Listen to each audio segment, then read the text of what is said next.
Le gouvernement a déjà eu l'occasion à diverses reprises de rappeler sa détermination pour la lutte contre la fraude fiscale, qui met en péril nos services publics, notre système de protection sociale et la cohésion nationale. C'est la raison pour laquelle notre majorité est particulièrement active sur ces questions conformément au programme présidentiel d'Emmanuel Macron. D'un point de vue national, deux évolutions viennent de voir le jour. Une première concerne la loi relative à la lutte contre la fraude fiscale d'octobre 2018, qui agit en deux temps.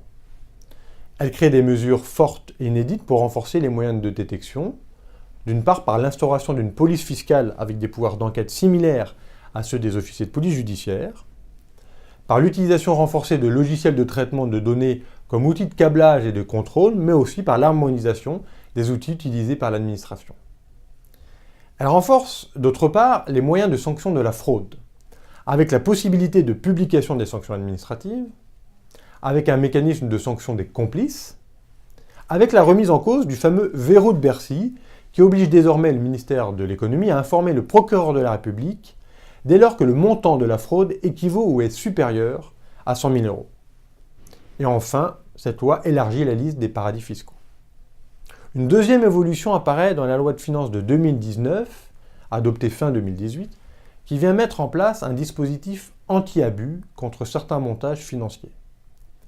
Mais c'est surtout au niveau européen que notre influence se fait la plus importante, par le soutien des diverses directives visant l'harmonisation des règles en matière d'impôt sur les sociétés.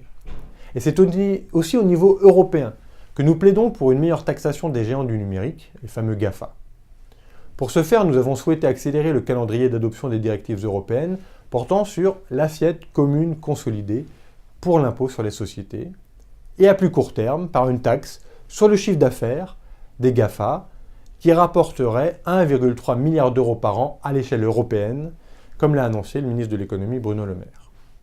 Voilà, mes chers concitoyens, pourquoi nous travaillons afin d'amener notre système fiscal vers plus de justice et d'efficacité.